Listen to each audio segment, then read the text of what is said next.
Now's the time for a great deal on a new Honda. It's time to drive smarter with high-tech features and excellent reliability. Check out the Honda Civic, Accord, or HR-V. For a limited time, well-qualified buyers can get a 4.99% APR on a 2025 Civic or a 3.99% APR on a 2025 Accord or HR-V.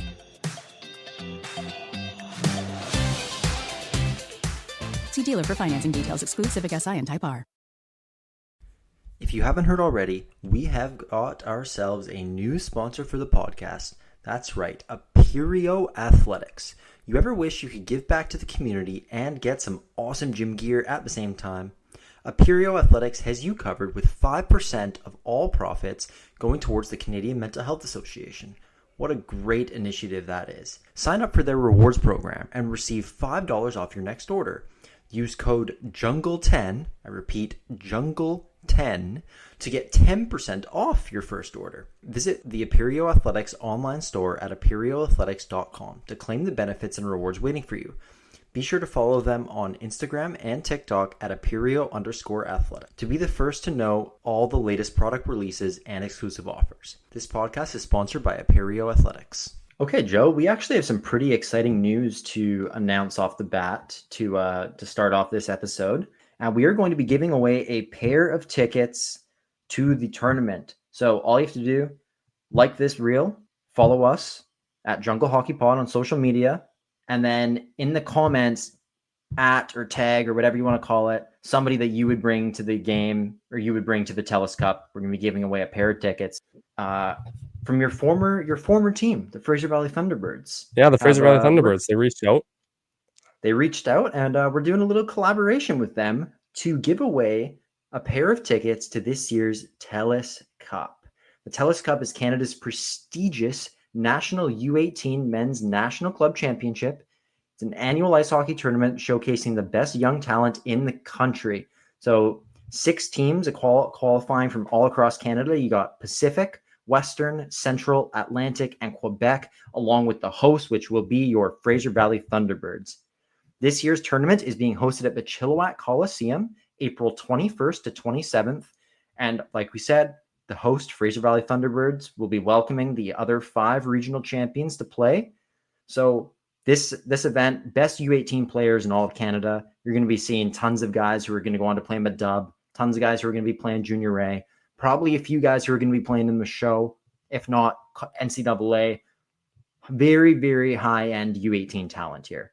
Probably your only chance to see these players that are going to develop and go to the OHL and the QMJHL as well from the eastern provinces as well. But yeah, the Fraser Valley Thunderbirds, obviously a great organization. I played there for 3 years. I started in the minor midget. I guess that would be U16 now because they switched it up after a couple of years. And I played 2 years of major midget back in the day. And yeah, it was a great experience for me. Really, really positive, kind of set me up for kind of the career that I have now. So nothing but good things to say about that team as a whole. And yeah, I'm just excited. This has been talked about for a very, very long time. Like I remember Peter Hay coming in and talking about us going to Telus Cup. This was the thing that we've worked for our entire lives. So if you guys want to support us, and not only us, but the Fraser Valley Thunderbirds organization and BC Hockey hosting this great tournament, I think it's a really good opportunity for you. Yeah, so like we said, the tournament will be in Chilliwack, April 21st to 27th. So again, like this reel, make sure you're following us, and in the comments, tag someone that you would bring to watch the Telus Cup. Thank you to the Fraser Valley Thunderbirds. We're very excited to be partnering with them on this, and thanks, Joey. I'm looking forward to this. Awesome. Winner will be announced on April 11th. Thank you.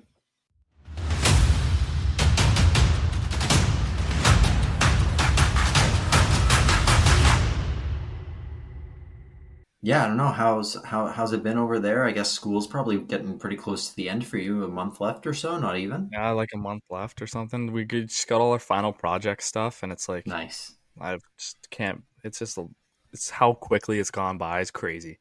Yeah, Second dude, semester, it's crazy. ridiculous. Yeah, I bet, man. The first semester felt so long, and then this one is just like it's over so quick. It's insane. But yeah, no, it's been good. What have we been up to? Literally chilling, just going to the gym every day, Yeah. hanging out with my friends, doing whatever. It's like actually living the college life.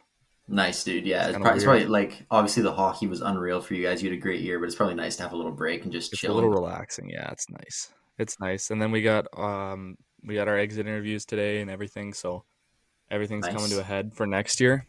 Cool. Yeah, I'm excited. Our schedule looks way stronger than it was this year, so we're gonna actually play Oh, good sweet, teams. dude. Nice. Any like notable ones on there that you're I don't allowed know to if we're allowed say? to say yet, but Okay, we yeah, got no a worries. couple. We got one or two in the top 10, I think, Nice. Love and it. then a lot of top 20 teams. And Oh, that's then so I much don't think we better. play a team ranked below 35. I think Oh, 35 was sweet, dude. the lowest ranking team that we play. Other than I think we play Iowa State once, Okay. and they were like 40 or something. Are you guys still going to be independent? Yeah. Yeah, I believe so. I believe so. Okay, fair enough. We got. I don't know if I'm allowed to say that, but we got. There was talks of us going to but it wasn't a very good conference, so we just kind of No, cool. independence where you want to be. I think you Yeah. like make your own schedule. You don't have to worry about it, and as long as you're ranked high enough, you make the tournament. It'll be fine. Yeah, no, So that's cool. I think it's the best route for us. It's kind of like Liberty and Maryville, or I think Maryville's out of independent as well. So they're it's just better for your own. I think Minot is too, for your own schedule. Make your own schedule Okay. and play like some better teams and stuff, which is cool. Yeah, makes sense. That's sweet, bro. But yeah, I mean, I guess I only got like a week of school left because I'm taking a couple online classes, right? So I've been Yeah, working on like a final paper today and shit like that. But dust. it's winding down. It's Mm. winding down. You ready to invest more time in the pod here? Yeah, bro, for sure. Pretty excited for some of the potential interviews we can have over the summer and once school wraps up and things like that. I'm looking Yeah. forward to it. And yeah, so I guess one thing I just want to say quick is so this episode I think it'll end up coming out on the Friday. It is April 2nd for you and for most of our listeners, I assume. Right now it's Yeah. April 3rd for me, but so this will probably come out April 4th. So I think that'll be Friday, right? It's Wednesday for you. April 4th will be Thursday. Yeah, no. Oh, is it Tuesday for you right now? Yeah. Oh no, Wednesday. No, it's It'll be Wednesday. Friday. Yeah, so My it'll bad. be My bad, my Friday. bad. No. So like yeah, we usually try and upload on Thursdays, but like my work schedule is pretty crazy. It's basically I work unless it's raining. Picking kiwis, it's been a grind so far, but it's been an interesting experience. How much It's you been make an pretty hour neat. there, Ellison? What's the fucking salary on Dude, a it's kind kiwi of picker? complicated. So we get so New Zealand's minimum. First of all, New Zealand, the New Zealand dollar is weaker than a Canadian dollar. So $1.20 New Zealand is $1 Canadian. But they've like one of the highest minimum wages in the world. So the minimum wage is $23.50, and we get 24. Holy shit! So basically like 21 and a bit Canadian, but That's you not bad, get dude. bin bonuses. So if you pick enough bins full of kiwis, you're in like a team. So we got a team of like Oh, 11. performance bonus. Yeah, so it's like your bare minimum is supposed to be basically one bin per person an hour, so 11 bins an hour. Anything above that, you get bonuses, and even in our first week, like we're getting bonuses. Like it's pretty easy. So they said, I Um, think, I mean that I think we got paid today. I haven't even checked, but now that we're kind of like we've had a few days, I think they said we're picking at about a $29-30 an hour rate, which is not like that's not bad for picking kiwis. Like it's $30 pretty New good. Zealand. So yeah, Yeah. Still, yeah, dude. How yeah, much dude, is I'll the take bonus it. for fucking filling up a bucket or a Yeah, bin? I'm honestly, dude, I don't even know. It's confusing the way that they explain it. It's confusing. But Charge they like said commission. basically if you just take the bonus and convert it to an hourly rate, we're getting about 30 an hour right now. That's kind of sick, dude. Yeah, dude, it's not bad, but it's cool. You're in the and like kiwi trees, they're super weird. So the worst part by far, most of it is only about 5 to 6 feet tall. So I am literally Wow. like doing matrix moves, bending over backwards, bending my knees, looking for gaps in the trees where I can stand up straight and stick my head up. But yeah, so it's a little hard on the body sometimes when you gotta be bending like that. But you're in the shade all day because you're like under a canopy basically. So it's pretty good, dude. I like it. That's good, man.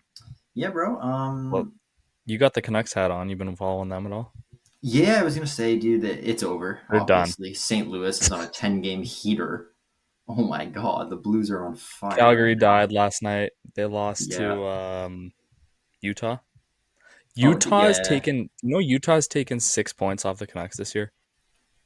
Oh, that How hurts. big that is? How big of a deal that is? Like, come on. Like, get the fucking. What are they? man. 7-8 points out right now? Utah or Canucks? Canucks. Canucks are at 81. I think the Blues are at 88. 7. I don't think the Blues are. I think the Blues passed Minnesota. Oh. I think Minnie's technically the team to catch right now, and Minnie's losing right now to the Rangers. I think Minnie's always been the team to catch, though, the way that the Blues have been going. Yeah, they are above them. Yeah, Blues are 88, above. So 88 on the Wild, 89 on the Blues. yeah, 10-game heater. Canucks are 7 points back of the Wild. So like if they they got those 6 points from Utah, then that's a big difference, dude. Yeah, that's a big gap. They're also on a 2-game losing streak, so it's like, what the fuck are we doing here? Yeah, that Columbus loss was brutal. Oh my God, 3-0. Did you watch that game? No, I didn't watch. I was just checking the score updates. It was unbelievable hockey, and it was probably the most entertaining awesome. Canucks game I've watched in so long. But it was such a roller coaster. Our buddy's a Flames fan. Flames didn't play that night, and he was watching us just watch it. It was like, hey, like because they'd score, and then they get scored on right away, and then they get scored on, and then we'd score. And then it's like I swear it was like a 8-goal for third period. Yeah, dude. So I mean, I don't know. Maybe I'll just give a quick. We haven't talked. I mean, you and me at least haven't talked NHL in a long time. So as for the playoff picture in the East, it's pretty much like, well, the wild card 2 is still very much available for the taking, but the top 7 are all locked. Washington, I think, they haven't technically, but they pretty much clinched the President's Trophy. Also, Ovi Watch 4 goals away from the record. That is fucking mental. No, the crazy. Jets are right there, bro. No, sorry, I'm talking about the East. Oh, I thought you meant I thought you said the President's Trophy. I was like, no, my bad. I meant the 1 seed in the East, Eastern Conference. Yeah, so I feel like Washington's locked up as the 1. It looks like. I mean, to be fair, it's a 3-way battle for first in the Atlantic still to see who gets the 2 seed overall. So it's between Toronto, Tampa, and Florida. Toronto's in first right now, but Tampa's only 1 point back on a 4-game heater, and Florida's 2 points back. By the way, Gage has kind of been lighting it up lately. Yeah, he's been doing well. He's been putting up way more numbers, and seems like he's really got a solidified roster spot on the third line there. So that's pretty sweet to see. That's unreal from a Mission guy. Pretty cool. Good for him, dude. Yeah, dude. And then I mean, Carolina's in second in the Metro, way ahead of third, which is New Jersey. So New Jersey looks like a lock, but with their injuries, they are going to be such an easy first round matchup for Carolina to play. Yeah. Like, you already know. It's that. I mean, that series should be a wipe for Carolina. Yeah. So yeah, I mean, I just mentioned the top 3 in the Atlantic: Toronto, Tampa, Florida, all fighting for the 1 seed. The Ottawa Senators look pretty much locked into the second wild card spot, and like I said, in the Metro, Washington, Carolina, and New Jersey, the wild card race is still very much alive. The New York Islanders looked like they had it, and then lost 4 games in a row. Go Habs, dude. Fuck, I'd cheer for the Habs. I'd cheer for. Yeah, I'm with you. Pretty much any Canadian team other than the Oilers. Yeah, or the Flames, I think. The Flames are I hate the Flames more than the Oilers. I for wouldn't sure. cheer for the don't Oilers or like the Oilers. Flames. I think I'd cheer for pretty much every other Canadian team. No, my team, I'm gonna back the Jets. Okay. If we ever do a playoff prediction, like once the playoffs start, we'll do a full prediction, dude, for sure. And then I mean, so yeah, Montreal has it right now. They got 79 points, but I mean, Columbus and the Rangers both at 77, and the Rangers are currently winning right now. So if they win this game, they'll be at 79. Really? So they'll be, I think, tied with Montreal for that spot, and then the Red Wings at 75, not too far behind. Islanders at 74. After that, I mean, I say the rest of the teams are pretty much out of it. Buffalo, Philadelphia, Boston, and Pittsburgh. What a tank job! What a tank job by the Boston Bruins. 6-game losing streak. They've won 1 of their last 10 since the trade deadline. Just a tanking masterclass by Boston to get the Panthers and Leafs are playing right now too. I might throw that on actually. Oh shit, 1-1 in the second. Yeah, Tavares just tied the game. That's a big game. That's Yeah, a big that's a game. huge game. I mean, if Toronto wins that, they got a decent lead for the division there. So yeah, that's a huge game Canucks because got a game obviously, tonight. like, dude, like, but the thing is, well, I guess like Washington's playing whoever the wild card two is, and then in that division, it's like Toronto. Yeah, I guess Yeah, so. Toronto, Ottawa. The Toronto winner, Ottawa would be a the great winner of series. that, yeah, the winner of that division plays Ottawa. So it's Toronto, Ottawa. But how nice would it be if Florida won the division? You get the battle of the Canucks in the first round, That would be pretty cool too. Honestly, and it's a like, win-win yeah, whoever wins that. dude. And then if Toronto wins and they play Ottawa, you get the Battle of Ontario, and the Lightning and Florida would play. So you get the Battle of Ontario and Battle of Florida. The Which, Lightning are right there. Oh man, yeah, dude, it's crazy. so it's It's pretty much actually a win-win scenario for the whole Storlarge just made a 6 save. Um, that was sick. No, I think honestly, who comes out of the East? The Caps? dude, like based on like Or is everything it a I toss-up? well, here's my thing. Logan Thompson, the last couple of games has been shit. He allowed 7 goals against Buffalo, and right now against Carolina, he's allowed 4, and they're losing 4-1. And I think it I was don't 3 know. in the first period, so that's a little shaky. But Lindgren's also good, and I think Thompson will figure it out. Washington is also playing a back to back right now, so it's not that surprising that they're losing to Carolina. They played Thompson back to back? Oh shit, dude! Ovi just scored. He's 3 goals away. No way. No way. That's so cool. He's That's gonna break awesome. it. If I kind of hope he Yes, like, dude. dude. I kind of hope he delays and then breaks it against the Penguins, like, because having Crosby there too would just be sick. Like, It would be sick. It Sid would would be be the sick. first guy to congratulate him. Like, it would be Yeah. pretty cool. You already know. And Oh, then should I put that game on or should I watch Florida and I don't know. Toronto? That's the what game would you rather watch, Owen? It's probably Florida, Toronto, because the Ovi's not getting it this game, right? So I'd say Florida, Toronto. How many games? He's got 3 goals left. Yeah, but they're going into the Dude. third period. It's 4-1 Carolina. Like, What if he real throws a quick, Hattie? he won't, dude. If he does now, that'd be pretty funny. But Oh one no, more it's thing quick to intermission. mention. Fuck. Yeah, one more thing quick to mention about Sid is he just broke Wayne Gretzky's record for most point per game seasons in the NHL, which I is did see every that. season. That was really impressive. So Ovi and Sid likely both breaking a massive Wayne Gretzky record that most people probably thought wasn't breakable. So pretty incredible stuff from those guys. And then if we move on to the West quick, Winnipeg's looking good in first, but Dallas is not that far behind them, to be honest. They've won 6 games in a row. And they still have guys hurt too, I think. Like, I think Sagan and who's out? Heiskanen obviously is still out. Sagan, Lundqvist, that's not a huge deal, but Sam Steele. So I mean, Dallas is a well-oiled machine. Wyatt Johnson been on a heater. I think he was one of 8 or 9 active players to have 30 back-to-back 30-goal seasons before turning 21, which is just ridiculous. He was the best 03 for sure for a while Yeah, there. it's looking like it. I mean, he was a bit of a late pick too, because I don't think he really played. I don't think he played a game in the COVID year, and he still went in the first round. And Man, our draft year just got completely fucked over, eh? Like you just have no idea who was good. yeah, Stankoven totally. drops to the second round, and he's probably the most established. Well, him or Johnson are the 2 most established 03s. Yeah, Like, I would say probably. I might be forgetting a guy or two, but I think so. But yeah, sorry. Anyway, so yeah, Winnipeg is in first in the West. Dallas is in second in the West and in that division, but obviously the division winners get the 1 and 2 seed. So it looks like Vegas will be the 2 seed overall, with 98 points, leading the Pacific. And then we got Colorado in third. Their position's not changing; they're staying in third in the Central. Also fourth in the league, or in the West, fourth in the West.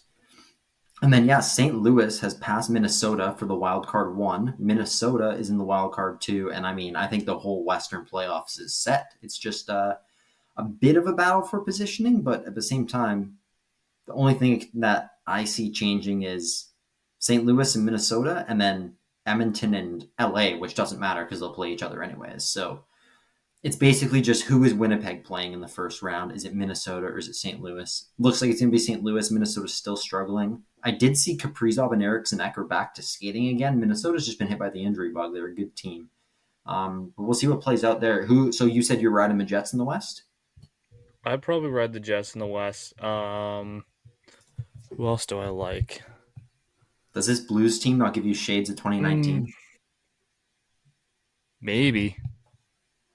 Isn't that Bennington's nuts? got so much confidence after that fucking. He's been playing Formations. amazing. He's been amazing. Like, he's got so much confidence. Even Montembeau, dude, the fact that he made formations, true. he's been playing True. great.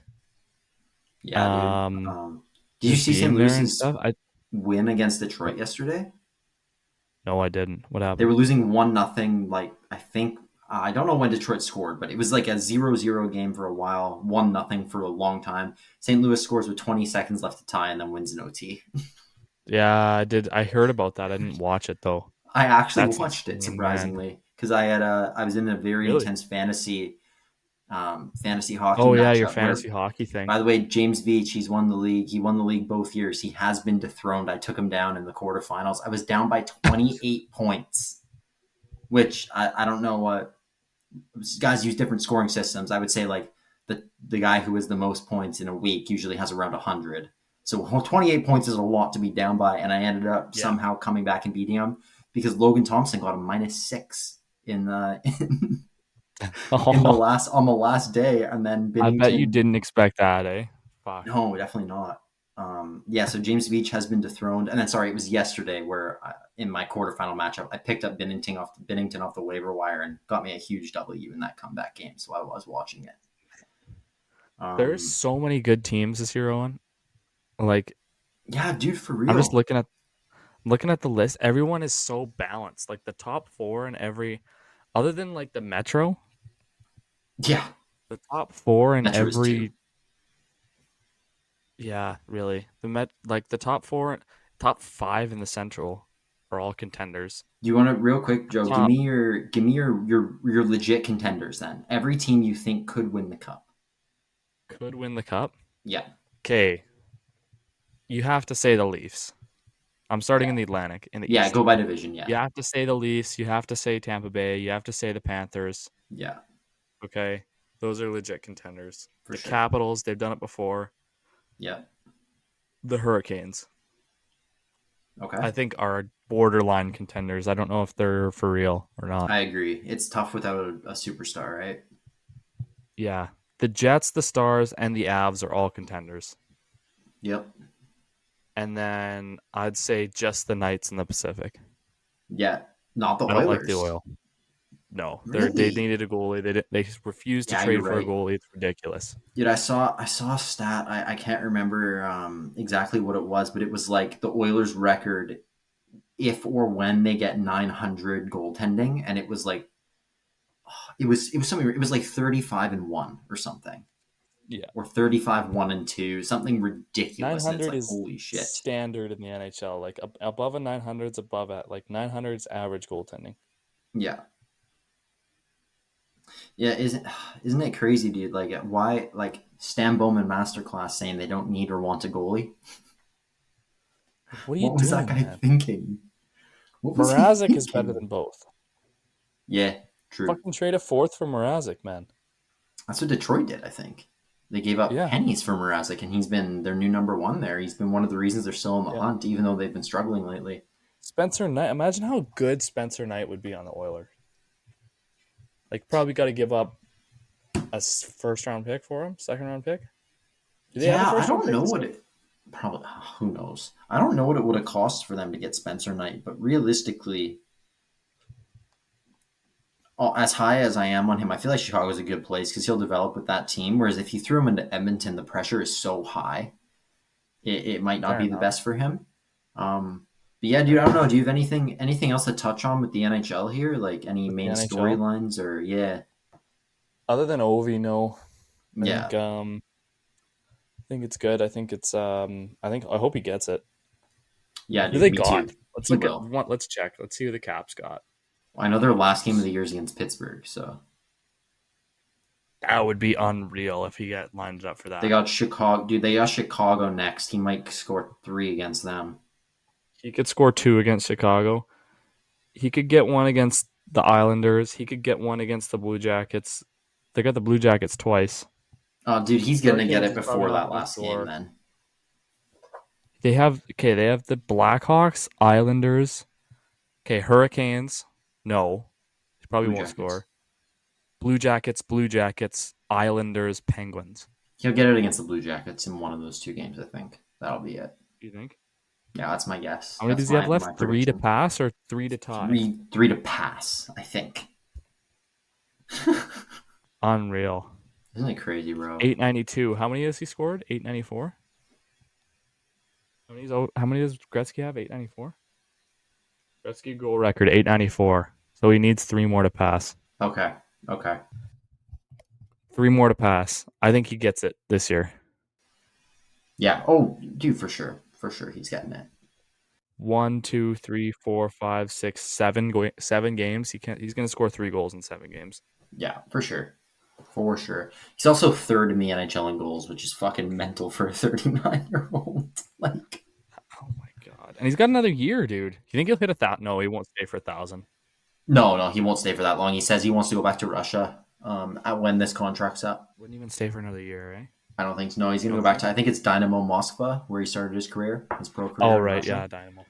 Yeah, bro. But I think that's a long NHL Open. Sorry, go ahead. Sliding over to the VIJHL. Crazy finals so far. Like, absolute Still crazy finals. Yeah, it's still going. So Holy shit! I think the last time we spoke, I think it might have been 2-0 Peninsula. If not, it was at least 1-0 Peninsula. We mentioned in game 1 they were down 2-0, 4-goal third period to come back. So Peninsula was up 2-0. Since then, Campbell River has won 3 games in a row and has a 3-2 series lead over the Peninsula Panthers.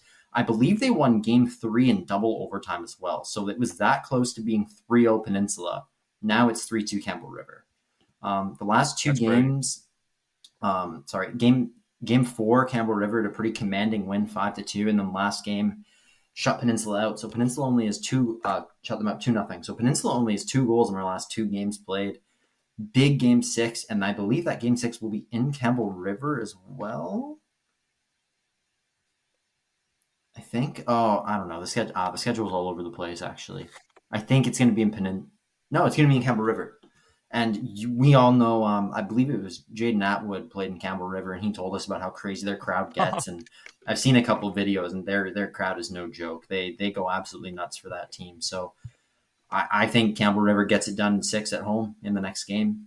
That's great. And, last pod we said go Peninsula. So there's our wonderful predictions again. Sorry? Anyone? We did not predict this at all, eh? No. We fumbled the VI brutally. Yeah, we did. We messed up pretty bad. I think it was Kerry Park. Well, yeah, but you also had the Bombers going all the way. I think I had Comox beating the Bombers, and the Bombers swept them, and then the Bombers got wiped by Campbell River. Actually, they put up a good fight against Campbell River. They lost in 6, but still.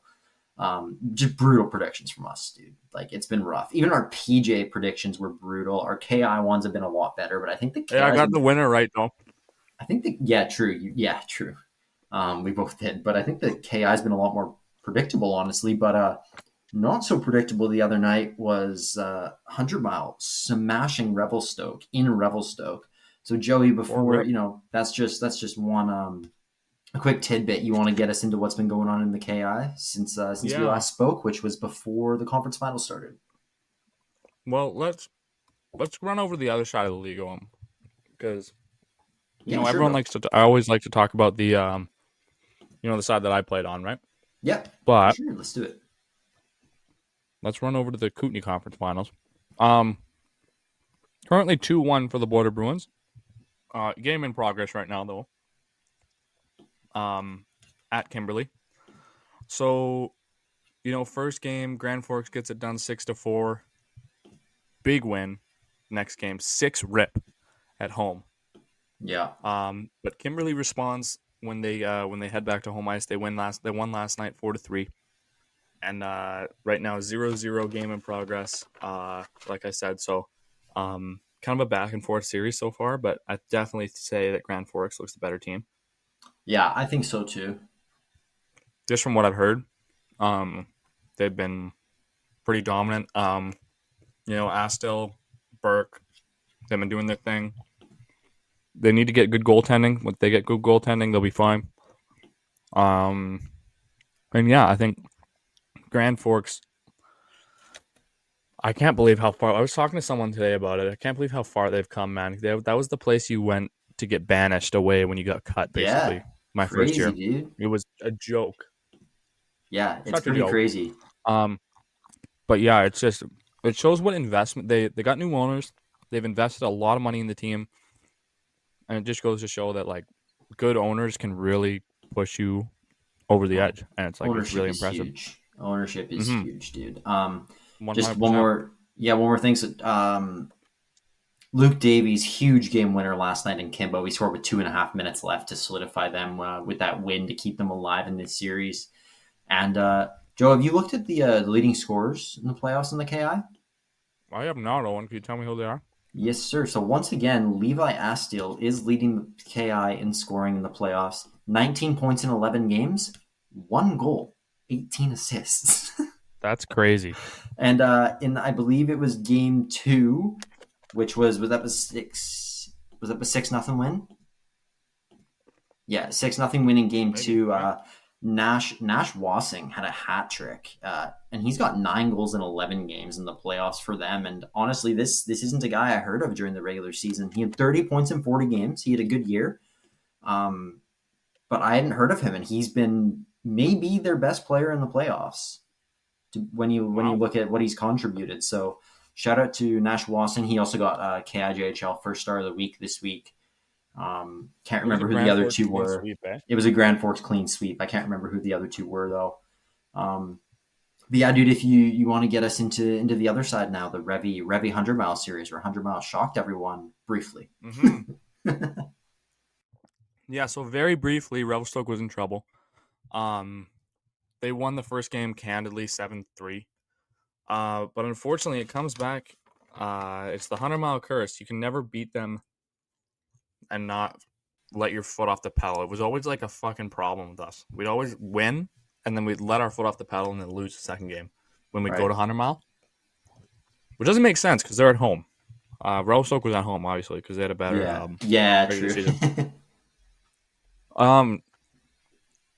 They lose 4-0, which was shocked me. It was crazy.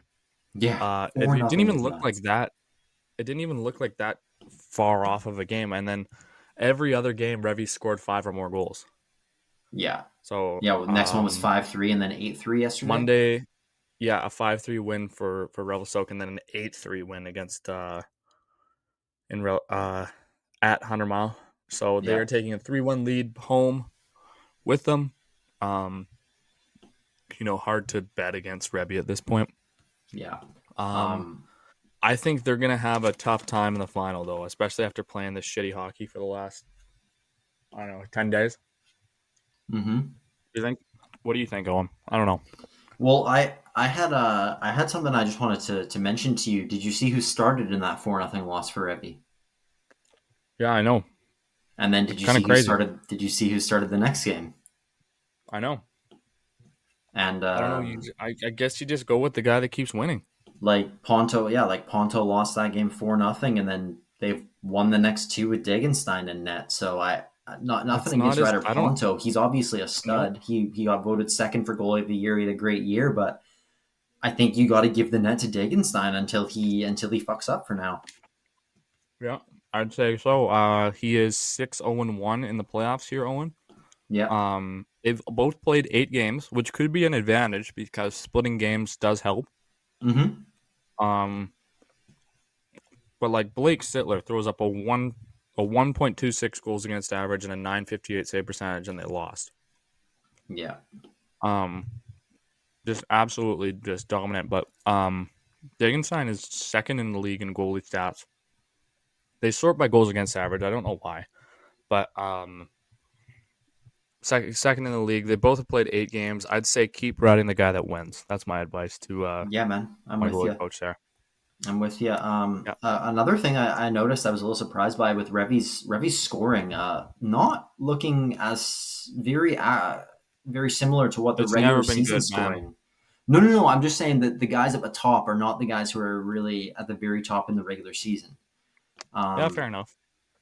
Like, Smitty was rolling at a point per game clip in the regular season, and he hasn't been that guy yet in the playoffs. And obviously, like, dude, like Smitty's the capper. It's playoffs. He's probably doing a lot of other things that we're not noticing by just looking at the score sheet. He had a big goal the other night, but Yeah. I think that's a guy once you get to the finals, like Smitty's gonna come alive, dude. He's You gotta not lean on him, yeah. he's not a guy sure. who's gonna keep putting up half a point per game when the going gets tough, right? Yeah, I agree. And I know we said when we interviewed Smitty really early on that we want to get him on again at the end of the year if Revy takes the W. So I'm hoping for that. I would love to have Smitty on here again. Our second ever guest, and he was an unreal interview. So I think it'd be good now that we got a bit more of a following to get him back on the pod. But that's kind that'd be of pretty sweet. all I had left for the KI. We'll keep an eye on this Grand Forks and Kimbo game as we keep recording here, though. Yeah, for sure. I'll get the notifications, I think. Okay, cool. But yeah, I'll see how it goes. It's a 0-0, 10 minutes left in the first, so game just started. No action so far, and then I guess that'll bring us over to the PIJ, which I don't think anyone would be too surprised by this. However, we did make some pretty accurate predictions for the first time when Delta took that 2-1 series lead. I think we both kind of talked about Merrick Erickson being the difference maker and how good he was. But we said both, you said, and then I agreed, the team who wins game 4 is winning the series. And that ended up coming true. Ridge won game 4, Ridge won game 5, Ridge won game 6. They win the PJHL championship back-to-back. Game 4 was a tight one, though. 4-3 win for the Ridge Meadows Flames. And they were up 4-0 and then allowed 3 goals. They almost blew it. It was way closer than it should have been, but they got it done. And then the next 2 games, they won pretty emphatically. I mean, they won a 6-3 win. That was with an empty netter. And again, 5-1 lead, and they allowed 2 goals towards the end of the game. Like, it was not as easy as it should have been. Give coach a heart attack. Yeah, not as easy as it should have been. And Shout out to their AP, Colin Jamieson, scored his first PJHL goal in his first PJHL game to put them up 1-0 in that one, which they, like I said, they went on to win 6-3. And then in the finals in Delta, they were just unstoppable. The shots were really even. Delta played an unbelievable series. I honestly think this is closer than I kind of expected it to be. And Ridge took it 5-1 and won their back-to-back PJHL championships. They also lost in the finals the year before that to Delta. So a little bit of revenge there for any of the remaining players who were on that team. I think Ravenstein was for sure. Can't remember who else. I'm sure there's Cohen Muck and Zach LaGrange would have been as well. Not sure if anyone else left from that team off the top of my head. But and apparently Ridge's goalie, Matthew Canduso, apparently was unbelievable in games 4 and in game 6. Didn't hear about in game 5, but I'm sure he played well. They won 6-3. I'm sure he was fine. Yep. But apparently he was the difference maker in games 4 and 6. So, game 6 they won 5-1. But so congratulations to the Ridge Meadows Flames, and very excited to see who they end up playing in the Moet Cup and how that series goes. Obviously a long rest for them incoming. But how are you feeling about Ridge, and how do you think it'll go in the Moet Cup, whoever they play? Well, how does it work? It's a 5-game series, or 5-game series, 2 home, and then I think they said first 2 PJ, next 3 KI, no matter what. Okay. I think that makes sense. I think it makes sense that the KI should have home ice advantage, just because if they play an extra round, they're going to be extra tired. Yeah, that's actually true. That's a good point. But they got to get it to game 5 they should first. Have home ice.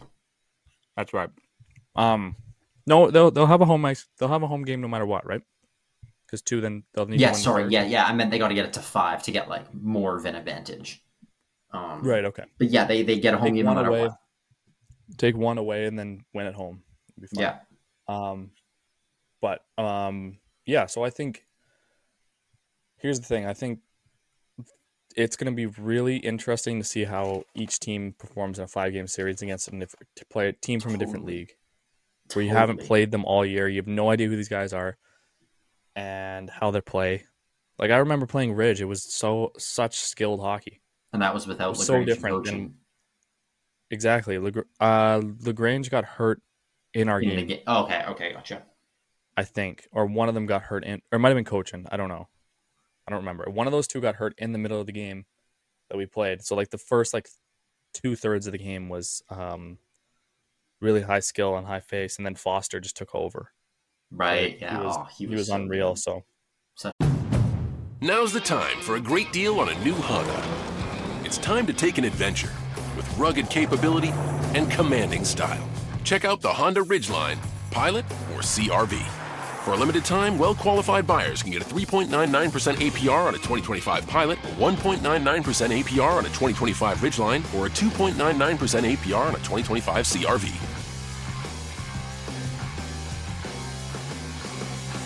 See dealer for financing details. Yeah, but anyways, he was really good. But yeah, so we adjusted to it and then knew what we were doing in the second game. Yeah. And it's just like, I don't know how it's going to go off the rip, and I think it's going to be I think that series is not going to be a sweep. Like, it can't be a sweep. No, there's no way, dude. I don't see that happening either. No way. I'm so assuming excited it is Revy or assuming it is Grand Forks, yeah, it's going to be good hockey no matter what. Yeah, man, I'm pumped for it. Speaking of the Ridge Meadows Flames, obviously, a million posts on social media about their win. It looked awesome. I just want to give a quick shout out to some of the guys working with the PJ this year. Selly Entertainment, an account that did a lot for the PJHL this year with interviews and broadcasting the final game and commentating on it themselves. They just do a lot to try and support the PJHL. So shout out to them. David Stevens, league photographer, obviously just an absolute beauty. Unreal content. He, again, just does a lot for the league, and I think maybe sometimes doesn't always get the appreciation he deserves. I mean, to be fair, everyone loves David, but I think he deserves some extra appreciation. So shout out to those guys just for what they did to the league. And sorry if I missed other people. I know there's plenty of other people who do great things and contribute, but those are just two of the big ones off the top of my head who really did a lot. But like I was about to say, speaking of the Ridge Meadows Flames, we have an awesome interview today with a back-to-back PJHL champion. Only played 2 years in the league, and he's won both years. He also AP'd the year before when they knocked us out. That was fun. Really excited to send it over to Mr. Tyler Blatz. Going to be an awesome interview. And Joe, you don't know much about Blatzy, do you? I don't know if did we play against him? Did I play against him? Yeah, you would have played against him. Yeah, for sure. Yeah. Okay, I'll have to crunch my memory here before we get into this because I don't really remember him that much. So no, that's fair. But yeah, dude. So without further ado, we'll send it over to that interview with back-to-back PJHL champion Tyler Blatz right now.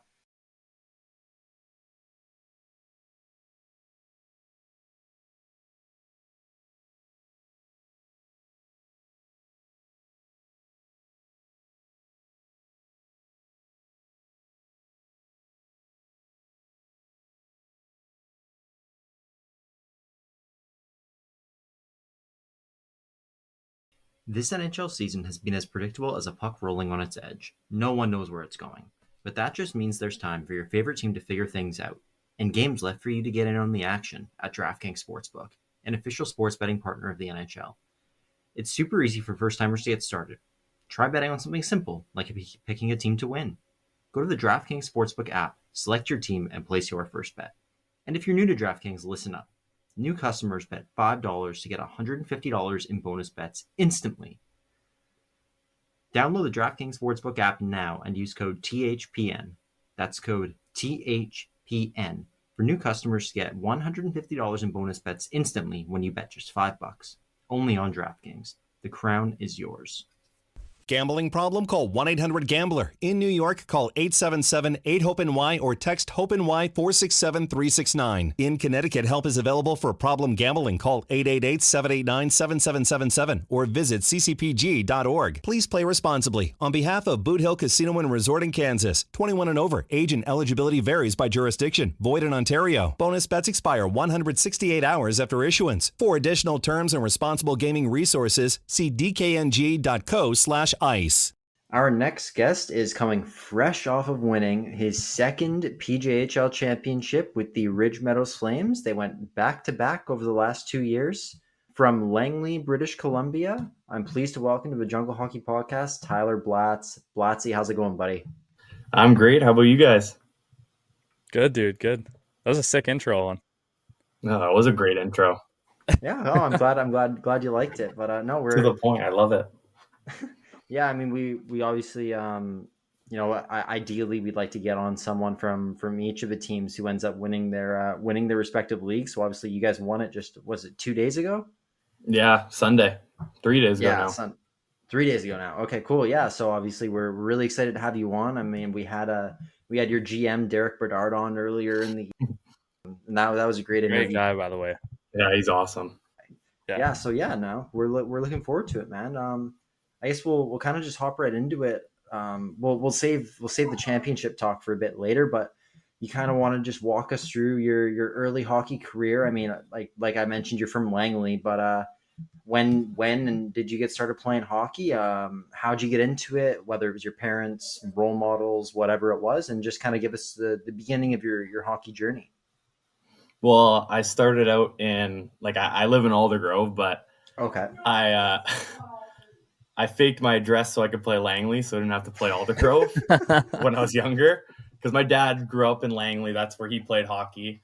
Right. So yeah, I played I was supposed to play Aldergrove, but I ended up playing Langley my whole life from initiation, which was H1 all the way till Bantam first year. Okay. It was always like A2 team as a first year, and then A1 team as a second year. And throughout all of A1 right. for Adam Pee Wee Bantam, that's just always how it fell. I don't know why. Always a bubble guy.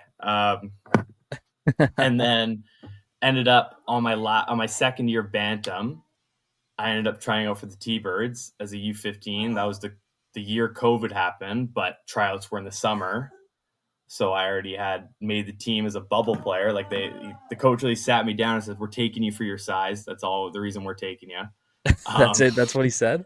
Yeah, to my face. Throw bot or what? Face. Oh my gosh. Funny enough, Chilliwack's coach, Graham Strukoff. Oh, and, yeah. Okay. Nathan Martz. Okay, So right. it was, Yeah. So it was the year Martz was actually handing over the team to Graham. So it was kind of like a exchange. And then COVID happened. So it was a jungle fuck. So whatever. But yeah, then honestly, COVID was probably the best for me. Because all we did was practice and I needed a lot to work on. I was young, stupid, all that. So yeah, it was fun. Played U15. And then the next year, for tryouts again for the U17 team, I ended up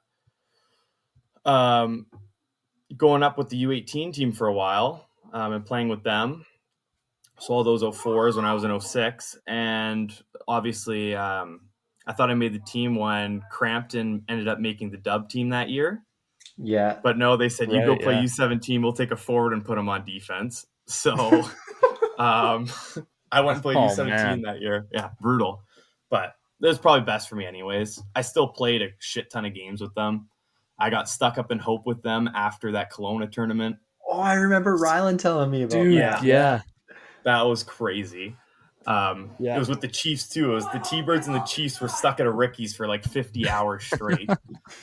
So dude, I had to come home from Revelstoke at that time, and I had to fly. Oh, there was no.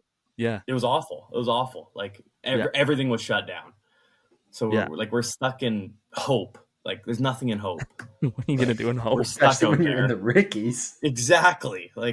You're either in the team bus or you're in the Rickies, and it was either you pick whatever. And it's not like you go out during the day because you're prepared for a 3-hour bus trip up to Kelowna, not a 50-hour stay. So no one really a few guys brought pillows, but everybody used their jacket as a pillow.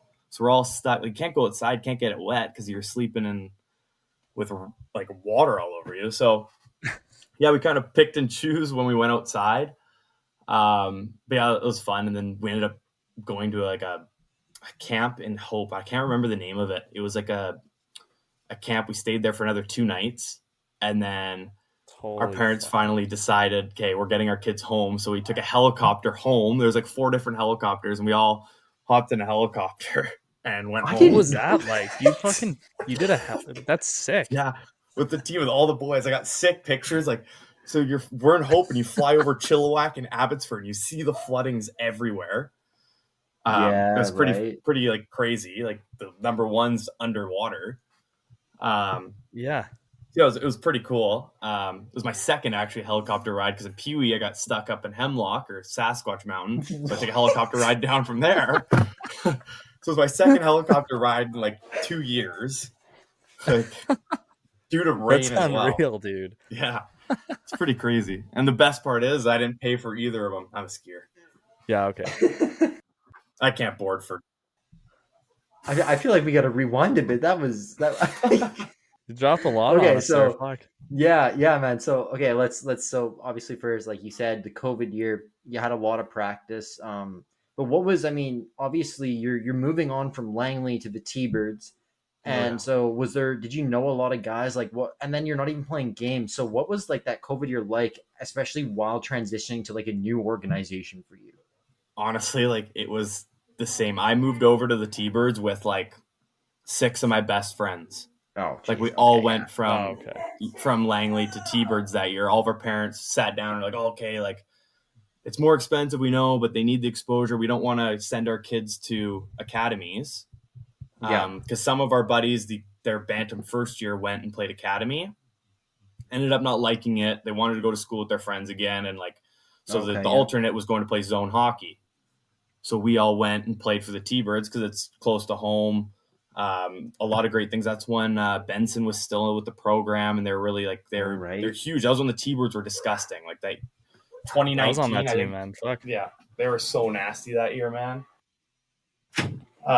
Was that the year we got shut down mid-season? Yeah, mid-season. Yeah. No, okay, that was April, right? That it got shut down.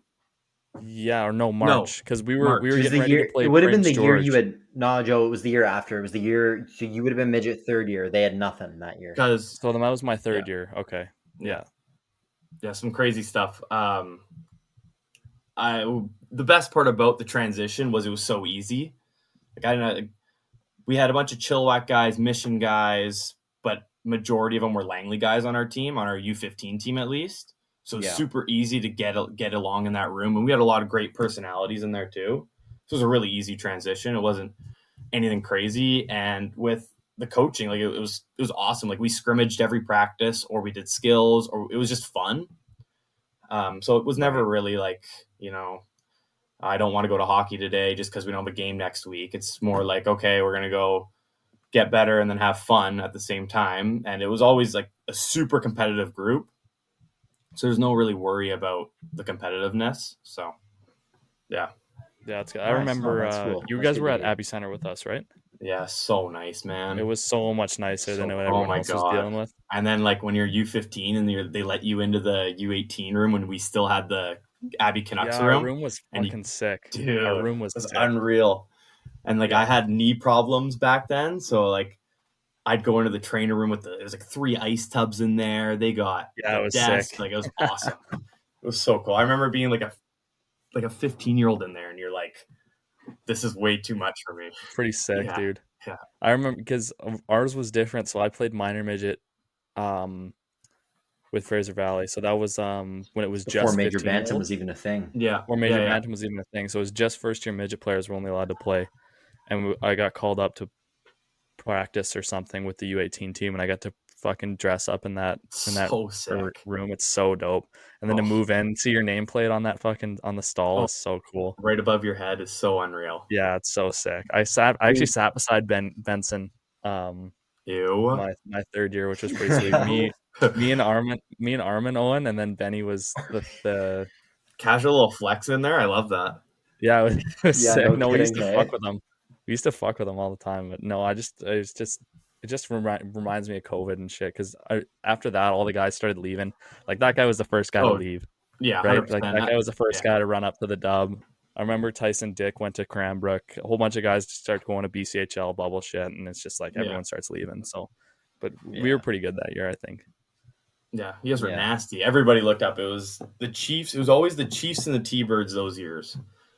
Early on. Yeah, Northeast was so good for a while too. Yeah. They're always stacked. and then like you said, I mean, the next year, obviously, you play U17.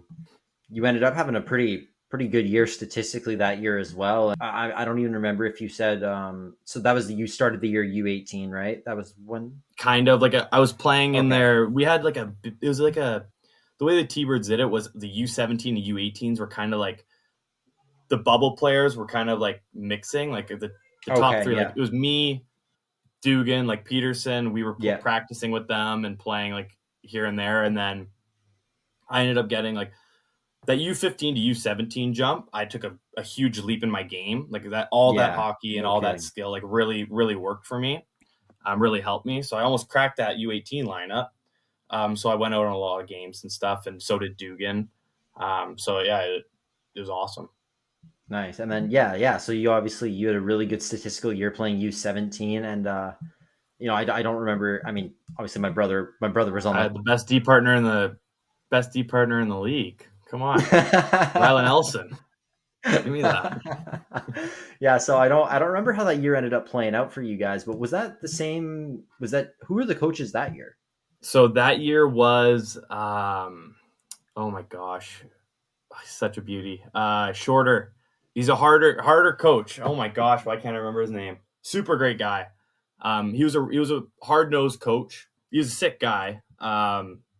He was more of a strict coach. He'd let you know when you fucked up. Like he wasn't gonna let you get away with much. We went on that year I ended up injuring my shoulder pretty bad. Oh no, that was the next year. No, I can't remember. All those, the U18 year and U17 year, I'm meshing with too much. But yeah, I'm pretty sure we were a second round elimination because I remember we beat Prince George, but I didn't play in that series because we were the 1 or 2 seed and they were the 7 or 8th. And then we went on to play Valley West. No, I can't remember. The Hawks. We went on to play the Hawks. And they were a gritty team. And we ended up losing in 3 because they're 3-game series, which I wasn't a big fan of. Tough. Like I hated that. I hated the 3 in a row. You're 2 games and you're done. Like, so you lose 2 and you're done. Hatch a hot goalie and it's over. Exactly. So what happened is like game 1 we were getting like dominated, and like we're down 3-1, and in that game, best statistic game of my life. I went on and scored 2 back-to-back goals within like a couple minutes, and we ended up tying the game and then going into overtime and winning. But then like the next 2 games, we got 2-game shutout, and the series is over. It was just such a quick turnaround. Yeah. But it was super unfortunate, the series that we had in like the U18, U17. I hated it. Like I'll always hate that 3-game series, but at least like what the PIJ is doing this year, or the BCHC is doing with that 5-game series now with the KI and the PIJ, like that makes more sense. Like I like that, a 5-game series. Like 7 would be pretty hard to do, especially with the travel. So it makes sense to me. It wasn't your coach Travis Audie? Yeah, Travis. Yeah, it was Travis. Yeah. He was my minor midget coach. Yeah. Shorter guy. Yeah, he's a beauty. The angry little fella. Come on, he used to rip me, man. He used to get angry. Yeah, he used to get angry. He definitely had his. He definitely knew what he was talking about, though. Yeah, he's a very smart man. Was Mike still the assistant coach? Yeah, or was it, Mike was still there. Yeah, it was Mike. Yeah, Mike and Joe. Mike and Joe. I never had Joe. Joe was I just funny, had him as, man. Yeah. Yeah, he was. I just had Mike coach. and Cass and Trav, which is fun. Yeah, Trav. Funny if I bumped into Travis like a year ago at a stop sign. Like he was just standing there in his car. Blatzy? Like Trav? Joe, didn't you run into him in the streets in Italy? I was just gonna say this. In Italy? Me and my mom, we went on vacation in Europe. This is crazy, actually. We went on vacation in Europe. What was that? 3 years ago, 2 years ago, whatever. And coming up on 3 years ago, I think. And yeah, we're going out for dinner. We're walking back to the hotel, and Trav's in line to like a restaurant across the street with his like fiance or his wife. Fiance, or whatever. I think fiance. And they were on vacation, and we were just like, we sat and like talked for like 15 minutes. That is so like, awkward, though. Just no seeing way. Like, we what? saw him, 'cause he was waiting in line, and we were just like, yeah, why not just talk to the guy for like a couple minutes? But He's a good guy. Like, picked up right where we left off. Like, he's a great guy. That's awesome. It was so funny though. That is so random. Like, so random. Yeah. And then you obviously you told the story about that, you know, the whole helicopter thing in Hope. I just want to ask for you to just talk about that again. So just explain the whole situation, like from start to finish. I know the floods, helicopter, but just talk about that whole thing when you were APing with the U18 team. Well, lucky enough for me, my best friend, Antonio Bavacqua and Cale Caldwell, were on the U18 team. The only 206s on the team were two guys I grew up with my whole life. So it wasn't like too hard. And like a guy I play with now, Sumners, he was on the team still. Goyer was on the team, like a bunch of like Langley guys that I knew of. They kind of knew of me. So it wasn't like it was anything like they're 2 years older than me. I'm some 16-year-old kid. Like obviously they're not going to be like, oh, Blatz, coming, you know? So it was kind of like the rookies hung out. And the older guys did their thing, but like, a guy who I actually chatted with a bit was Hunter on that trip, like Curtis. Oh, yeah. I played with him Riverman, previously. Right? Yeah, I played with him previously in Adam, and I think Pee Wee too, when I was a first year. Funny enough, when he was a second year, he never cracked the A1 lineup for Adam and Pee Wee, I believe, which is so crazy to think, because that guy was a phenomenal player. That guy came to lift. He came to lift with us in my third year. And he was lifting more than like a lot of the vets as like a first year midget player. He was unreal, dude. Yeah, he's a big boy. Do you think he's a big boy? He can move too. Like I run track with him in the summer every once in a while. He can move. So yeah, I can sprint. Yeah, he's fucking quick. Yeah, and but yeah, on the trip, the bus was brutal. No service, so 0 service on your phones. I got like an iPhone 6 anyway, so it doesn't matter. Like the thing hardly works. I'm playing like Geometry Dash for like 4 days straight at this point. But they ran the bus for the whole, when we were stuck at the Rickies, they ran the bus. Like they didn't turn the bus off. Oh, wow. Yeah. So yeah, funny enough, you know, the speaker incident that Rylan told you guys about? Video, your speaker. That exact speaker was on the bus, and we're blaring Christmas tunes because it was like just after Christmas. And yeah, we found out we couldn't get home. So we had the speaker on the bus. We're playing music, country music, just chilling. But yeah, it was pretty quiet on the bus. Like a lot of guys would try and sleep the day off because you don't want it. Like it's so boring. Like it's of course. No matter what you're doing, like, yeah.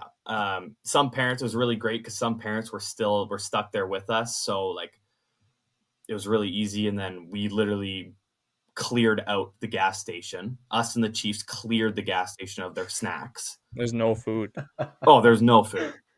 And like we're getting from the Ricky's owner, he came out, he made spaghetti for everyone, and like everyone's stuck there. So it was actually, we were really well taken care of there. Nice. That's awesome. Like there was no problems at all. It just sucks being stuck there. And then we ended up going to that retreat place that I was telling you about, those cabins, and we ended up staying there, but like for staying there for free, we did free labor. So we cleaned up, shoveled everything. We ran dishes for everything while we were there, for meals. Like it's not like we weren't just bumming around, but for some guys, it was the first shower in a couple days because we finally had hot water.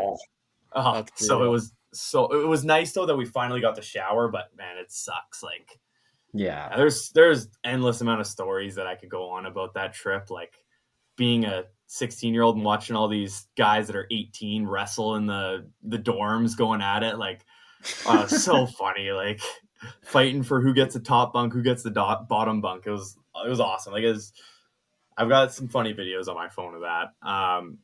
But yeah, that trip was something else. And yeah, our parents ended up, I can't remember. There's some pretty wealthy parents on that team. Like a lot of people with money on that team. So their parents were sick of their kids being away from home and paid for half the flight, and the league paid for the other half.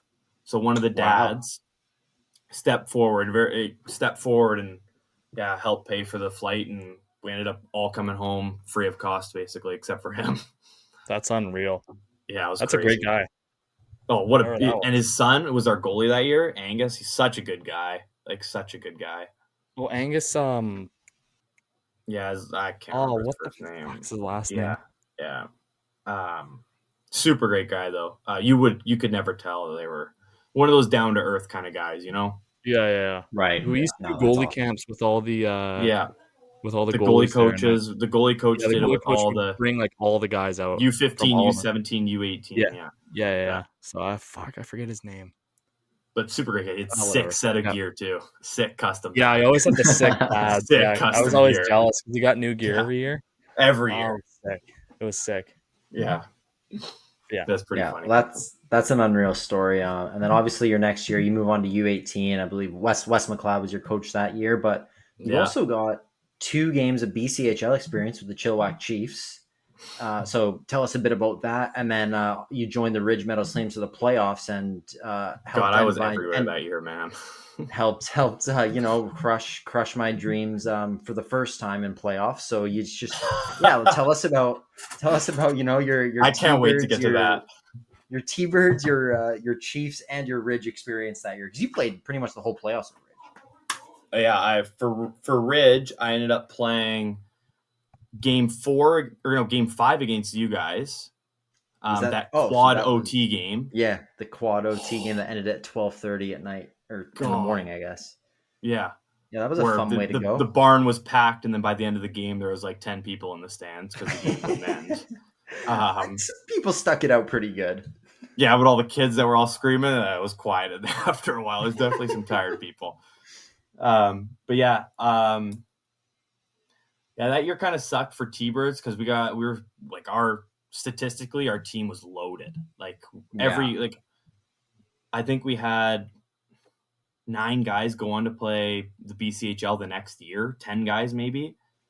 And some of those guys were still playing, like Briskowski, like Brendan. He played basically playoffs with Chilliwack that same year after we got knocked out, because we got knocked out first round, I think, against the Chiefs, because we were like a 4 and they were a 5 or whatever, 3 and 4 or something. We got knocked out first round, and I did myself so dirty. I broke my nose in that game. Big goose egg on the side of my head. Yeah, I tried running Josh Kelly, and he stuck his leg out, and I went flying over it head first into the boards. And then like a week later, I guess they said I had a minor concussion, but it wasn't anything, and I ended up playing with Ridge right after that anyways, so I was playing with a goose egg for a while. But yeah, playing for Chilliwack was like unreal. My first game was in Coquitlam, and I got my rookie lap. All the boys are awesome. Like, obviously I wasn't like super close to any of them, but they were really like, they brought me in. It was awesome. Was Abram Weeb on that team? Yeah, Weeb was there. He was a super great guy. That was the year he was captain. He was stuck out there with me. Him and Sirach were stuck out with me every once in a while. I could be like, hey, go watch over Blatz when you go out there. Like, but hey, I was on the score sheet, 2 minutes for tripping, so I can't really complain too much. Nice, dude. So, you got a number. Oh yeah. It was awesome because I've been practicing with them. Yeah, 2 PIMs. Yeah, right there. It was a tripping or a slashing or something. It was slow feet. That's what it was. So my dad told me. So. It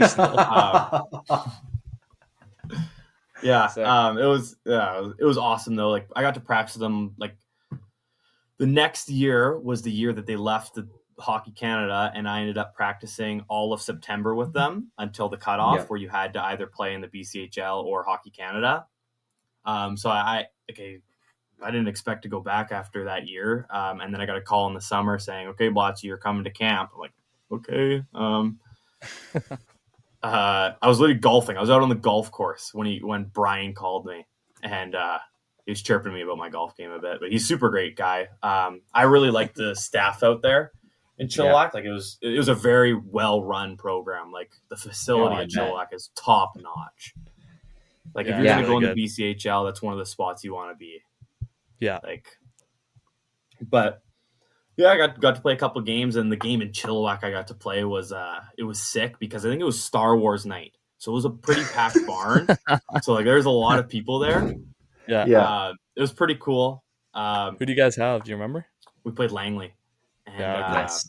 Good rivalry. His name. Who's that really tall guy that played on Langley? He's a big boy. I don't remember what all the guys are like, okay, Blatz, you got to go throw the ball. I'm like, okay. Went over center ice, and I kind of hit him open ice, and he put me on my ass, but I also put him on his. So the boys were fired up, and then I got to go out the next shift, so I didn't have to sit a shift. It was pretty awesome. Put back out there, nice. Yeah, I know. I actually logged like 15 minutes that game. Or no, Oh, wow. Good for you, man. That's pretty good. Yeah, and we had That's 7 awesome. D-men playing that game too. So we just had a good rotation going. They put me down on the lineup sheet as a forward. Yeah, awesome. You know you are.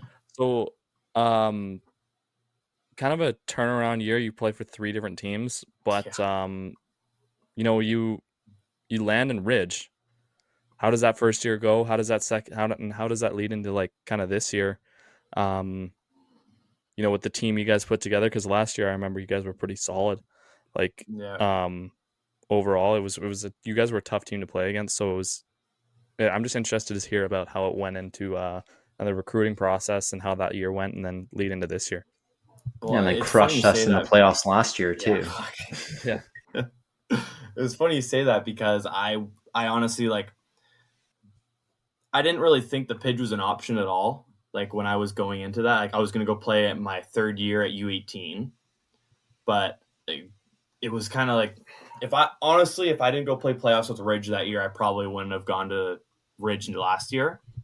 Okay. I probably would have played another year out at U18, but like you got hats off to Derek. He's by far one of the best GMs I've ever seen. Like the way you should see him at the rink, man. Like the way he makes you feel like I hadn't even played a game yet, and he's already got my number and jersey with my name stitched on the jersey. Yeah, he's a world class kind of guy too. I had my own name bar already, and I'd played 2 games. Like I had my own stall. That's pretty cool. Like yeah, that's awesome. And all the guys were sick. Like I knew going into that when I was APing that year in the playoffs, I knew like one guy, and it was Lincoln Edwards when I played with the U18 team, and I didn't think he liked me too much that year at U18. So I was just an annoying little 16-year-old. And he was one of the vets on the team. He's such a good guy. But no, he brought me in. Lowen was awesome. Lowen also brought me in. And it was just a really close like group of guys on that team. Like you could tell that Derek, obviously he's building a team around skill and speed and stuff, but he's huge on character and room, which it really showed. And it shows throughout the team we have this year, the team they had the year before that, the team we have this year. Like it really, really does show that character builds hockey teams. Because that year was like, correct me if I'm wrong, it was Ridge's rebuild year.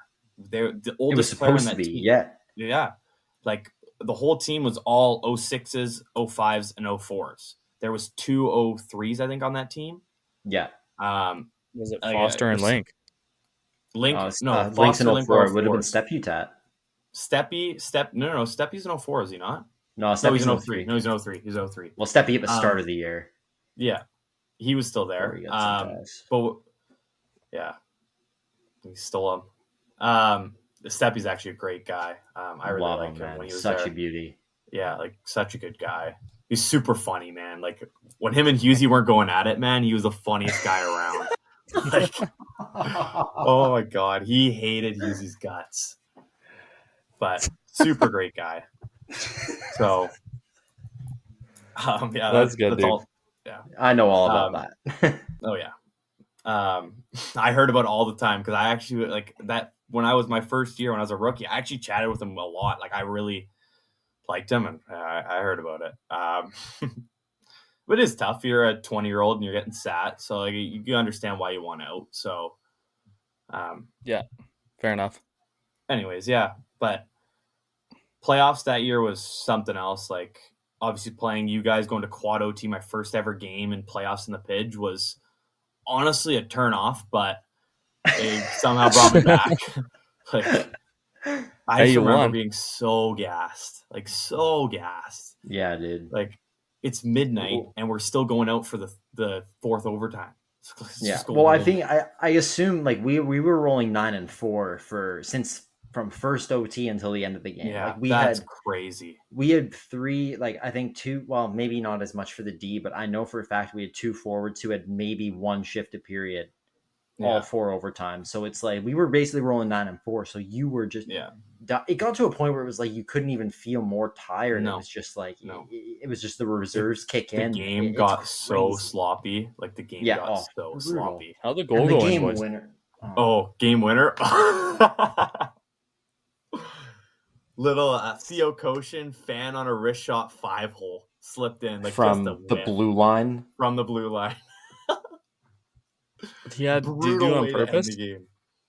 Probably. No, honestly, he just fanned on it, bro. But coaching is inevitable in playoffs. I told you. Yes, this. Like he'll find the back of the net no matter what. No matter what. But like, yeah, he fanned on a shot pretty much from the blue line on the ice, and it went 5-hole. Oh man, I'm not going to complain. Take us out, and then you go on to win. Well, I guess you just talked. I guess you just talked about the quad OT year, and then we were, I think, talking about the second year. So you sweep us, and you sweep Chile, and then you go to the finals, and you have a battle with Richmond, but you guys end up taking it home. So what was that whole series like? And obviously winning the championship was unbelievable for the first time. Oh, it was full thing. We thought Richmond was going to come out of there. So did totally. I went to the game where Richmond won 6-1. Yeah. First thing my dad told me before the series even started, my own dad said, yeah, Richmond's got you guys if you guys keep playing this way. Like the way I'm like, oh, wow, thanks, man. Like we're 8-0. Like you guys were 8-0. Yeah, but Chilliwack was like we played them throughout the season though, and they actually manhandled us through the season. Oh, fair. Like, it was like they're closer games, but like you could tell that they had a deeper team at the point. Like it seemed like they had a deeper team, but. Like I said, like culture is such a big thing. Like that team we had last year was so tight. Yeah. Like we had guys on our team that would, like, I'm not even kidding, would probably take a bullet for you. So culture is a huge thing with Ridge, and it proved successful twice, 2 years in a row. But yeah, like that was when what was this? We won the first game, lost the next one. I just remember, like, I think it was game 5. We lost 6-1 or 7-1, 6-1. And they took it was 6-1 and they took a 3-2 lead. 3-2. Like, that's over. Yeah. In Ridge, too, they won 6-1 in Ridge. Yep. So I left after the second period, actually. Yeah, that was awful. I was like, this is over. Yeah. And then Husey laid us a new one. Like that, he was more fired up than some of the guys are to play half the time. Like I'm telling you, that guy could go out and go run like 6 guys and still be fine. Like he's got so much juice left in the tank, man. Yeah. But yeah, and then coming back and winning game 6, and then you have all the momentum in the world going into game 7. Like that's why this year I was praying we won game 6, because like when you lose game 6 going into game 7, you have no momentum going into that game. It sucks, dude. We didn't do the same thing that year. We lost 6 at home against Princeton and going 7, and it was dude. Yeah. Yeah. You're going to be rolling no matter what. Yeah. Like all my buddies like, oh, you guys got to lose game 6 so you can win it in Ridge. I'm like, no, man. No. Get out of here. I want this over with. I don't want to stress of game 7. My 3rd year going to game 7. I would not want that. Yeah. Like, man, so, I mean, sorry. No, you're good. You go ahead. I was just going to say, and then obviously, so that you guys win the championship, an unreal team, and then you managed to do it again this year after a tough playoff. Like Delta gave you a great series. They had a 2-1 lead, but you guys rallied back. So just, I don't know, maybe talk about what it was like winning it a second time, and I don't know, maybe this was only a few days ago, so maybe a bit of a celebration. How are the boys feeling heading into what's going to be an unreal 5-game series against the KI champions too? Yeah, Still I'm excited hungover, for buddy? that. Or Oh no, I was actually good. I was the mature one. I was the mature 18-year-old. yeah, nice. Yeah. No. No drinking allowed. No, I didn't have a sip of alcohol. There you go. Anyways, it going into like a lot of people have asked me recently, like what felt like more accomplishing, winning one, like our first one or the back-to-back. And like, I honestly think winning that first one was even bigger. Like it felt bigger to me, at least. No, like obviously it's huge winning the set, like 2 in a row is massive, but like, I just feel like the adversity we came over, like losing Game 7 in the finals the year before, Richmond being so stacked, and like they were a deep team. Like, totally. Like, don't get me wrong, Delta was really good, but they really had one phenomenal line, and like they're still great throughout the lineup. But like our bottom lines, I thought were stronger than their bottom lines, and ultimately your fourth line wins you hockey games. Yeah. So, like you got to have a line you can throw out there and you can rely on to not get scored on, and then let your first line go out and score the goals. Like, that was ultimately our mindset going into especially Chilliwack this year, and Delta was locking up their first line, which was the job of Sumners and I, was to play against that Lenton line and to play against the Ukrainian line. Yeah. And I thought we did a phenomenal job of that. Like picking up Sumners was huge this year. No kidding, hey. Oh, like not only is he a phenomenal hockey player, I love the way he plays. Like he doesn't overcomplicate anything. He's simple, strong. He plays the right way as a defenseman.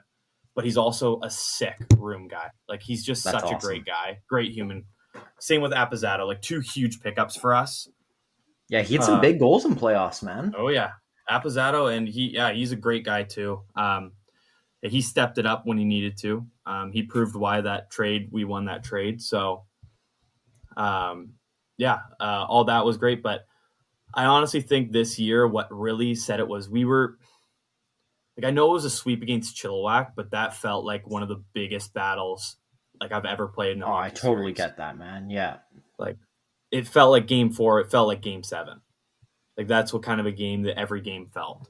Yeah. So it was just a battle, like because like they're a gritty hockey team. Like and we're more like a like we'll skate past you, not through you, where they're the opposite. Yeah. So yeah, that was honestly, I think the momentum we had after winning the Chilliwack series really took a toll on our series against Delta.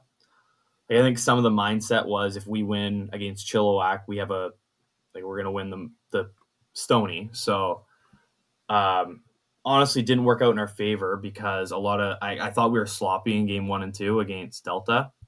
Yeah.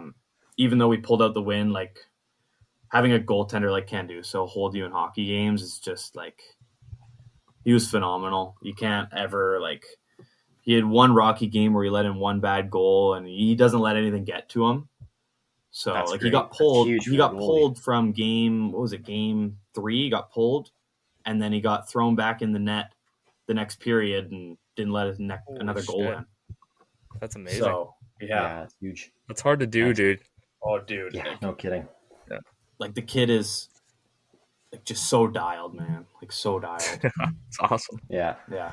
Well, yeah, I remember playing against you guys. He was solid for you guys, so I thought for sure you'd be a difference maker, which is good. He is a huge difference maker. Like Derek said it himself, like when we get huge goaltending like that, we're going to be a championship hockey team. Oh yeah, fair enough. No there doubt. You go. Like when he's bailing you out on a breakaway, like hats off to him, man. Like he's saving my ass. Yeah, that's right. I don't know. Well, Joe, you got much else to ask here? I maybe have one more, and then I'm probably good to wrap it up. But we're rolling for a while. It's good. Yeah. Okay, man. So I got 2 more. So one, I just wanted to ask, like, how are you guys feeling about this Moet Cup final, the 5-game series, 2 home and then 3 away if it goes to 5? Obviously you have a long break without games. So what are you guys, doing to prepare for that? And how are you feeling about having to play the top KI team? I'm actually really excited for it. it's a little frustrating that we got 3 weeks off. I don't like that, right? but I mean, it is what it is. We're going to have to stay dialed. We were given a little break. Like our first practice back is tomorrow night. Nice. That's good. So, but I know from there on, they're picking up ice times. Like since they're taking the ice out at the CAM, we're picking up ice other places. So, cool. I think we're practicing in Langley, in GPRC. Apparently that's where the game might be held. We don't know yet. Like, really? It's a toss up right now. Oh wait, we have no idea. They can't play at the CAM because the ice is being pulled out for their lacrosse. Oh, that's like, what's in the air. I get it, so. but that sucks, man. Mm-hmm. Oh shit. Okay, well, regardless, sorry. Yeah, that's what I've been hearing from a lot of people. It's not like for sure or anything. Like we don't know. Maybe they do keep the ice, but that's what's been floating around is that we'd use Langley's facilities. Like great facility, don't get me wrong, but CAM is home barn, and last time I played playoffs in Langley, we lost in Game 7, so I don't really want to be there. No, I get that.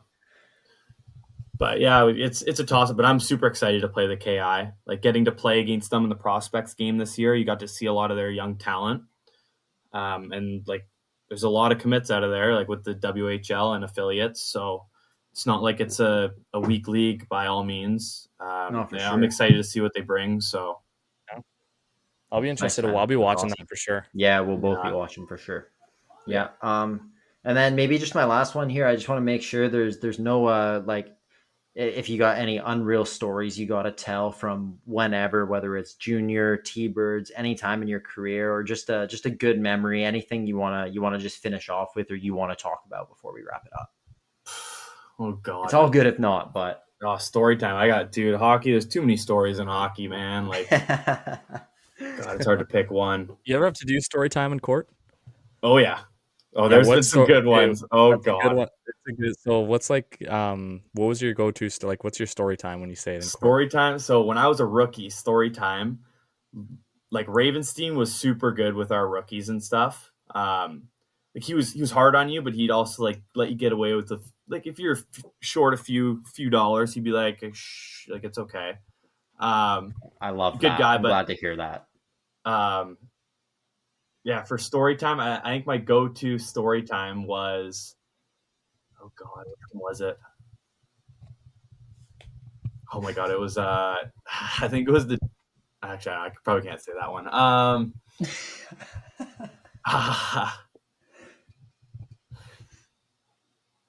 God, there was one I remember I said in my rookie year was me and my buddies went to Dick Lake and like in Abbotsford.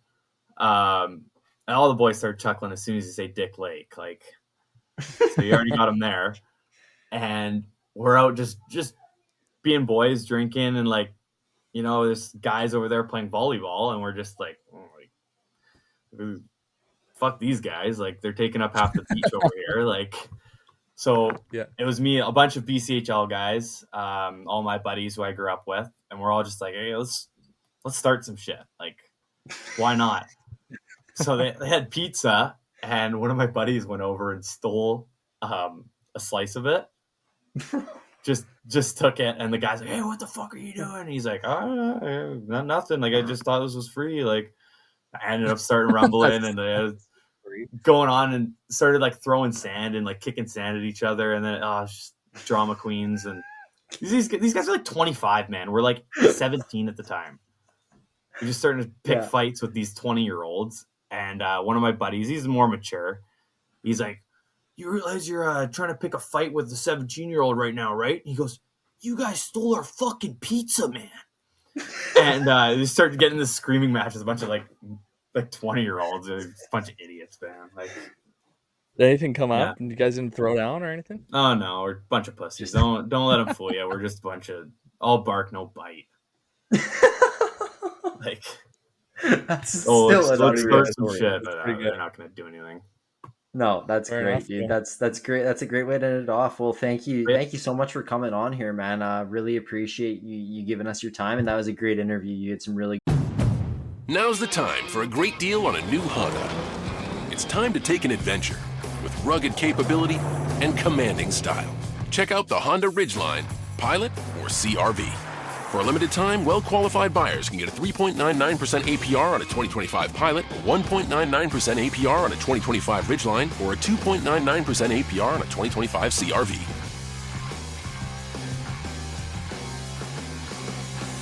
See dealer for financing details. Good stories. Best congratulations on winning the championship again, and best of luck in the Moet Cup. We're really excited to see what happens there, and just thank you, man. Yeah, We'll thank be you, watching. boys. Yeah, thank you. Thanks for having me on. Well, we should talk about how good that interview was, Owen. Yeah, thank you so much to Tyler Blatz for coming on the podcast. What an interview, eh, Joey? Yeah, it was great. Yeah, absolute Had a stud. great time. Absolute stud. So thanks Blatzy for coming on and doing that. Joe, I got a bit of interesting news to talk about. So I've heard from a couple sources. Apparently, this whole PJHL Tier 1 thing has been a bit of a recruitment nightmare so far. Really? And what I mean by that is these 19 and 20-year-olds on Tier 1 teams don't want to quit their job and quit school to play Tier 1 hockey next year for 1 year or 2 years. So they're quitting Tier 1. So they're basically Tier 1 guys are like asking to get traded to a Tier 2 teams. And the Tier 1 teams are now like, oh, so some of these Tier 2 teams might be better than the Tier 1 teams because of the vets they have. Well, for about a year and a half or 2 years, and Yeah. then after it cycles through those guys, those top guys will come up. For sure. That makes sense. Yeah, and like to be fair, like they should be prepared for this. Like they should know that this is going to happen. It's pretty foreseeable, but at the same time, it could cause some issues next year for sure. Yeah, that's right. Like some of the guys I'm hearing that don't want to play Tier 1 and are going to go down to Tier 2 next year, it would be pretty detrimental for these teams. Like they're losing their best players, and I mean, hopefully the Tier 1 thing makes recruiting easier overall, but it might be kind of tough for them to for them to make up for it, and so we might see some really nasty, really dominant Tier 2 teams next year. I think the gap between first and last is going to be massive. I'm also hearing that some Tier 2 teams are trying to basically become like direct affiliates for Tier 1 to like help recruit, which is smart. I actually think that's cool. I like that. So just a couple of things to talk about or to mention there. And then Joe, I did tell you about this, but we had the Spokane Braves reach out, and they just wanted to mention a couple of things to us. So one, apparently Coeur d'Alene, which I think I brought up as like, I thought it would be a cool place to potential expand. expansion, right? Yeah. Yeah, I thought it would be, sorry. I thought Coeur d'Alene would be a cool place to expand. And apparently they are in the process of adding a second rink or a second sheet of ice to their rink that's going to have a capacity of about 700 and standing room. So I think we might be seeing a KI team coming to Coeur d'Alene in the future. It would make sense because the USPHL and the NA3HL, it's way too much driving for them to really join those leagues, apparently, which is another thing I was told. And then just something to kind of mention as well about the issues Spokane has. So the rink is a privately owned facility, so they can't really do anything about it themselves. Kind of like the Outlaws with the dressing room situation. They can't just go in and do it. I think if the Outlaws had the money to, they'd be allowed to. I think Spokane is just not even allowed to if they had the money. So it's a bit of an issue, and apparently the rink is getting shut down for 6 weeks over the summer to replace the chiller. They're moving the benches because I think the benches are on opposite sides. They're moving them next to each other. They're fixing all that. No way. Yeah, so awesome. apparently there's a lot going on to fix the rinks. And another thing that they mentioned is an hour of ice time is over 400 Canadian dollars in Spokane. Why? Whereas we're paying 100 to 200 in the PJ. Yeah. I think the KI is probably even cheaper. And so it's Can you imagine an hour of ice in Revy's like $80, dude? Yeah, so that's what I mean. So it's like it's tough for them. Like they have a lot of issues, and they were just like non-existent for 3 years during COVID and all that too. So exactly, we feel for Spokane. We're not trying to shit on them. We were kind of but we were just talking about what the polls really said. We did kind of go in on them a little bit. A little bit, but we weren't like meaning to attack them. It's just the truth of the situation. So just some notes, some maybe hopeful future for Spokane. Obviously, we want to see every team being competitive, and maybe a potential expansion team there. One more thing, just to mention to you, Joey, I had someone reply saying that Trail and Beaver Valley were never the same franchise. So you dropped the ball on that one, I guess. Yeah, I said, didn't I say after that? I was like, you said if you I'm wrong, could totally correct be me. wrong, but yeah, they just wanted. Yeah, okay. So they wanted to corrected me. send in the correction. I can't believe I didn't bring this one up. I think it was just a different. Oh, I think it was KIJHL Rants, that other KI account. Who I love their post, dude. It's actually a sick account. Okay. Here's a pretty big piece of news that I forgot to mention. We talked about a potential expansion team in the PJHL last episode in Cloverdale. That is completely official, according to what I'm hearing. So Cloverdale, don't know if it's for next year or I doubt it's for next year. It's probably for the following year. But Cloverdale has been approved and will be getting an expansion team in the PJHL. Sounds like Tier 2, pretty positive. But just a cool note. And yeah, I think that's a great idea. It makes sense geographically. There's the numbers for it. I just like it overall. I think it's a good move. They're going to need more teams in Tier 2. So I like that move. And so I think it's pretty sweet that it's happening hopefully officially. Will it be the Colts? Oh, I doubt it. The Cloverdale Colts? They never choose the minor hockey names. I doubt it. I'm sure they'll come up with something else. I think it's cooler. I think it's cool when they have like. It is cool. I think it is cool, but does any team do that? Do the KI teams do that? When we were the Icebreakers? That was I think just a name we made up though, because we were in Hockey 4. The Icebreakers, the Mission Icebreakers, dude. That was a junior team. That was a junior. Yeah, no. Sorry, I know that was a junior team, but I think Mission's always been the Stars. I think we just called our Timbits team the Icebreakers. Oh. Speaking of, actually, I thought that really was quick, cool. It was cool. But speaking of really quick, before we get back into this, how sick would it be for Hope to get an expansion team in the PJ? It'd be pretty cool. When they were the Hope Icebreakers, they would have packed barns. They just, I mean, I don't know why it didn't work out, but I think it would be unreal for Hope to get a team. Rank. The rink's nice, dude. It's old, but it's nice. It's like a KI. It's like a KI rink, honestly. Is it one side or both sides? I think one. I want to say it's kind of like a Soyuz's, if I remember Soyuz's correctly. But I think they've Oso is a nice rink. I know. Barn. I think they've renovated all the rooms and stuff too. And Hope, I could be wrong. I haven't been there since I was a little kid, but this is just stuff I've been hearing. Yeah, this is a bit of a weird episode, I guess, for this part because I just got a bunch of random notes here. Quick shout out to the Mission Stars, Mission U18 Minor Hockey Stars, three-peat provincial champions. They won it again in Terrace. Big overtime win, 3 in a row. Some guys were on the team for all 3 years, so shout out to them. We went back to back in the day, but quick shout out to the Mission U18. Hey, we won the first one ever. We fucking paved the way for those guys. We did pave the way. Me and Abram Weeb and you and Evan Reason. And Ethan Dockrell and Braden Grease. and don't forget that Ethan Self goal that won us that fucking game in Nelson. I will never forget the Ethan Self goal. That was unreal. Never forget that. To beat Joe Davidson.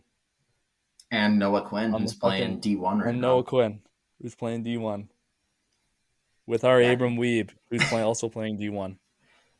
Yeah, dude. Oh, fuck. Well, while we're on the topic of Abram, have you seen North Dakota had their best 2 players just entered the transfer portal and they're gone? Yeah. Sasha Boisvert is going to BU, and I forget Jaden Perron. I forget where he's going, but he's leaving as well. Maybe Michigan State, I think. I don't know. Good Nodak. Well, they fired their coach. Are they as good? They just fired their coach. KI alum got hired. Yeah, I saw that. Is it Dave Jackson? His name? Something Jackson, I think. I thought it was Dave Jackson. I could be wrong, though. Maybe. I don't remember. But, yeah. So I'm sure when a coach gets fired, the coach had a big part in the recruiting a big part in the recruiting process. So maybe they're like, did he get fired or did his contract run out? Because there's 2 different things. Yeah, you're right. Sorry, I shouldn't have said fired. They parted ways. He's not there anymore. That's all I meant, really. Main thing, yeah. He has a big role in recruiting. Exactly. So there's that. Another dude, UVic has just been signing guys from the KI and PJ and VI. I got one from each league here, I think. Oh, no.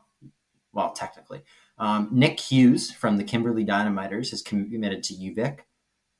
Austin Montgomery Parsons from the Comox Valley Glacier Kings, who I think was playing in the SI. He was playing junior A somewhere in Ontario at the start of the year. And Eric Stinson, Cage Stars buddy, who played for Coastal and Kerry Park this year, all committed to UVic. So UVic has just been committing a lot of really good players. I think they're going to be a wagon next year.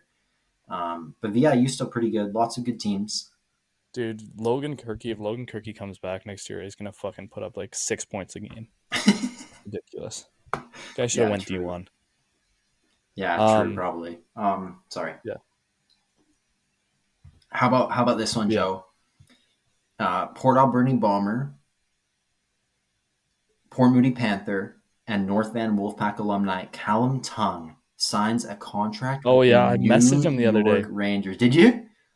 Yeah, I messaged him the other day, or I think it might have been today, actually, earlier today. But I was like, "Congrats, dude! Like, I still remember playing minor midget against you. Yeah. OG shit. Like, that's unreal. Good for him. Crazy. Like 2 years ago, and not a big deal. Scored an OT winner on him in his only game in North Van. Like 2 years ago, the guy was playing junior B. 2 years ago, this guy was playing junior B and got he scored signed on in the by A. me in overtime. And then he goes as a 20 bomb, plays junior BCHL, Makes lights Port it up, Alberni as a 20-year-old. and Lights then it up. signs D1. 933 Goes D1. save percentage in D1 this year, Joe. He got like rookie of the year or first all rookie team. Dude. That's insane. unreal, dude. Like, good for him, man. Shout out Callum Tung. Unreal. And Unreal for him. another thing I just wanted to mention real quick: Jake Ebner, Kerry Park's coach, got extended for 2 years. Obviously, Jake's a former coach of mine, and we had him on the pod. So congrats to him. He deserves it. Had a great year, and he's got a bright coaching future for sure. Love to see that. What is he, a fucking Australia Lumberjacks alum or whatever the fuck it was called? It's like Melbourne Mustangs, I think. Melbourne Mustangs? Yeah. That's amazing. Australian Lumberjack. I don't know, bro. I forget what it's called, man. Fuck. Give me a break. Sorry, buddy. And then this is the last note I have written down. Well, kind of one more, but we don't have to get into it. Last note I have written down, when we had Bailey Awanis on the pod, he talked about one of his best friends being Harrison Menigan of the Medicine Hat Tigers. He's an NHL draft pick of the Tampa Bay Lightning. Actually. Yeah, NHL draft pick of the Tampa Bay Lightning. And unfortunately, obviously, horrible news to hear this happening to anyone. He lost his dad recently. 5 days later, in Game 1 of the WHL playoffs, Medicine Hat got a 4-0 win, and he had a shutout in his first game back 5 days after his father passed. So first of all, just want to give our condolences to obviously Harrison, his family, anyone who was close to him. I know I'm pretty sure Bailey was quite close to them as well. So just, obviously, especially his family, you're thinking of his family. And for him to be able to come out 5 days later and do what he did is just so inspirational. It takes so much courage, and just what a guy. I got quite a few messages talking about what an amazing person that Harrison is, and it's just that's a lot to go through. So just unbelievable on his part, man. Such a cool story. Great for him, yeah. That's an amazing story. There's a lot of pressure on him too because he's having to perform at that level in the playoffs. I mean, Med Hat is now pushover. No, Med Hat might win the whole thing. It's them or Spokane in my eyes. Shut him out. Wait, he's on Med Hat, or he's on Med Hat, or is he on Swift? Okay, so they might go all the way, but just great performance, great way to play. Like fuck, I don't even know if I could play through that. That's crazy. No, and just to get a shutout is just amazing. I saw it all over social media too, so that's great. Glad I got a great thing to end on, Owen. Yeah, dude. Yeah, I think so. So I guess we'll wrap it up there, and Joe, thanks for a great episode. Everyone, thank you for your support. It's things have been going great lately with this, and we're excited to keep it going. Keep in mind that just because of my current work schedule and school schedule and travel and everything schedule, as well as Joey's schedule, It's not the easy. It hasn't been the easiest to record lately, but we've luckily been able to make it work where we're still uploading weekly. So again, the day we upload, it's not always going to be Thursday. That's what we aim for, but it's not always going to be like this one's coming out Friday. So we're doing our best, and just stick with us because the content's not stopping, but the schedules just might get a little thrown off every once in a while. Joey, you asked for people to rate us 5 stars. The ratings have shot up. We got they shot up. Hey, we got like 7 or 8. Yeah, we got like 7. So guys, please rate us 5 stars, and I think we said on Spotify, but rate us 5 stars on Apple too, or whatever else you're listening on. Download the pod on Spotify and Apple, even if you're only listening on one of them. Just help us out. Get us some extra downloads. Yeah, downloading is the best way to help us out. Yeah, we appreciate it, and any chance you get to share the pod, tell your friends. Get other people following on social media, things like that. We really appreciate it. Obviously the content's going to switch up a bit once summer rolls around. I'm kind of starting to try and brainstorm what we'll do there, and maybe some more future content too. Like once I'm back and we're both in Mish, and see what we can do when we're together in person. Maybe we can get some golf matches going. That would be pretty sweet, hey? That'd be fun, eh?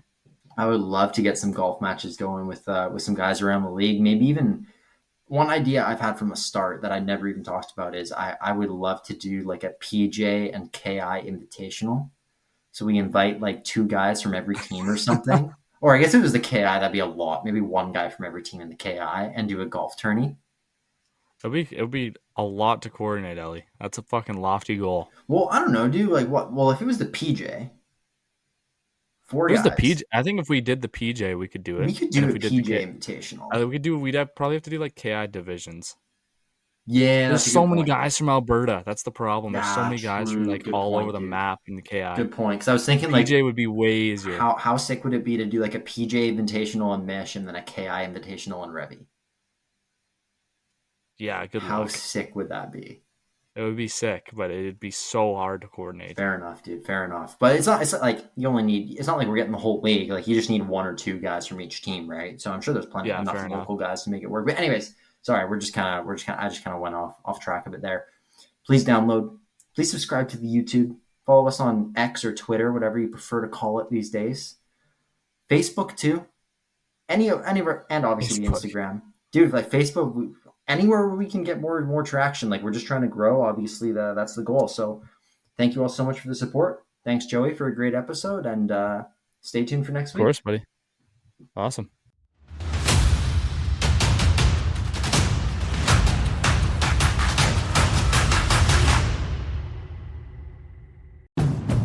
Now's the time for a great deal on a new Honda.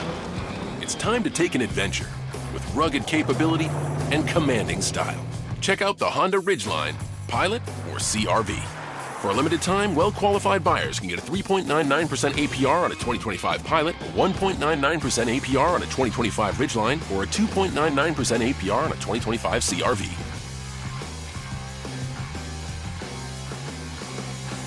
See dealer for financing details.